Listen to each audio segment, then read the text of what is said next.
Alright guys, we are in the Omoda C9 all-wheel drive version. We are now comparing. We are doing a very special test drive today. We are comparing this car against the Jaecoo J8 which we have driven last week.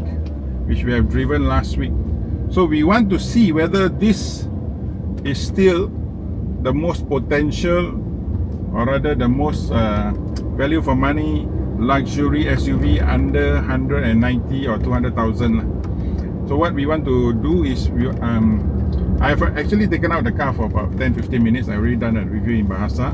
I'm doing this in English again to recap the points. Yeah. So number one, this car in terms of throttle response is a bit more sporty. The tuning of the throttle is a bit more sporty. So sometimes when you really give it a big push, you can feel the jerk, or rather your inertia pushing you to the back. Okay, so this car is tuned sportily in terms of suspension, throttle, and also the design language lah. Yeah. So versus the Jaecoo J8, I would prefer, as an older man, I would prefer the J8 because the throttle response is very linear, very smooth. You don't get this kind of inertia pulling you back. Two reasons. Number one is the Jaecoo J8 is less powerful compared to this Omoda C9. Yeah, that's number one. Number two is the throttle calibration for Jaecoo J8 is a bit more milder. Yeah, so it doesn't have the sudden push of power. And I'm just comparing in normal mode. Yeah, I'm not talking about sports mode. So for China cars, you know, once you turn the driving mode into sports mode, you will get a very big gush of power. But with other makes like the Japanese, you don't get that.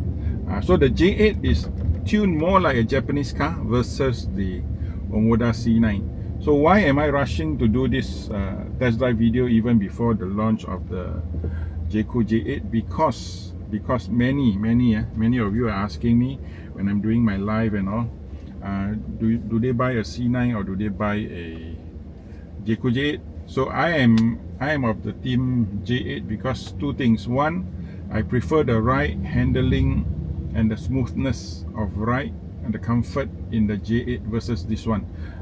Where else the younger crowd, those below 40, may beg to differ with me because they prefer the more sporty throttle, the more sporty suspension tuning. So slightly harder in terms of suspension calibration on this C9.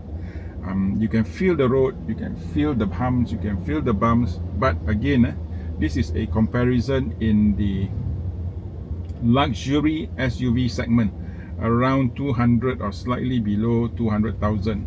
I'm not talking about this car having a harsh tune suspension versus all the cars that is below 150,000 you can find in the market, like the Tiggo 7, Proton X70 and all those. I'm not talking about them. I'm talking about the J8 versus the C9. So when I say the C9's suspension is a bit more harsh, it doesn't mean that it goes down to the level of all those Tiggo 7 Pro and all the rest. Yeah. Okay. So in terms of potential, again, you have to understand that whatever reviews that you watch, please look at the date first before you watch, because in today's car review, everything is very dynamic. Probably 2 weeks is valid for 2 weeks to a month, because every other month you get a new launch of SUV. This month alone, in July 2025, you're going to have at least 5-6 launches. We started with X50, then we are coming tonight, Cherry Tiggo Cross, HRV is coming soon, Jaecoo J8 is coming soon. We have the BYDs launching towards the end of the month, and a few others in between which we have not gotten knowledge of. So therefore, every review that you watch, especially my channel, because I really output a lot of videos, please look at the dates first before you watch, and so that when you are considering the information that I give to you, I may say, oh, this is the most potential. 4 months, maybe 5 months ago, or maybe 6 months ago, I was telling you that this is the best SUV below 170,000 with a lot of potential in terms of technology, value for money and everything. But today it may be different, because now we have the J8 coming into play. Now we have the CRV throwing price 15, 14, I don't know, 12, 13,000, and that makes a difference in terms of evaluation and in terms of points for consideration. Yeah, the CRV used to be 185,000 for the V-spec petrol, highest petrol V-spec. So at 185,000 versus this petrol two-wheel drive 168,000, this car is more value for money versus the CRV. But if the CRV drops by 15, 18,000, sometimes you can see, I don't know which spec, then that makes it probably that is a more viable car at that price point. Yeah, so everything is dynamic now. So all the car reviews, please watch, check out the dates before you watch, or rather after you have watched the video, go back and see what was the date published, because the information that I spew out was the best I can give you at that particular time. Yeah, so now this is July 2025. I think I will have to start and tell everybody the time and date that I actually shoot this video, so that you all know that maybe 3 months, 6 months down the road there will be another brand, another luxury SUV, and what is the information at that point in time. So I may tell you that this is the most value for money luxury SUV 6 months ago, but end of this month it may not be the same, because you will have the Jaecoo J8 coming out. Yeah. So braking wise, I still prefer the Jaecoo J8, because the grippiness of brakes, or rather the grippiness of the pedal, J8 is better calibrated versus this Omoda C9. This is the highest spec of the Omoda C9. This is the all-wheel drive, 188,800. I think they also have discounts now. So if you're interested, do give me a buzz. I can give you the price that I have, so that you can compare. Yeah.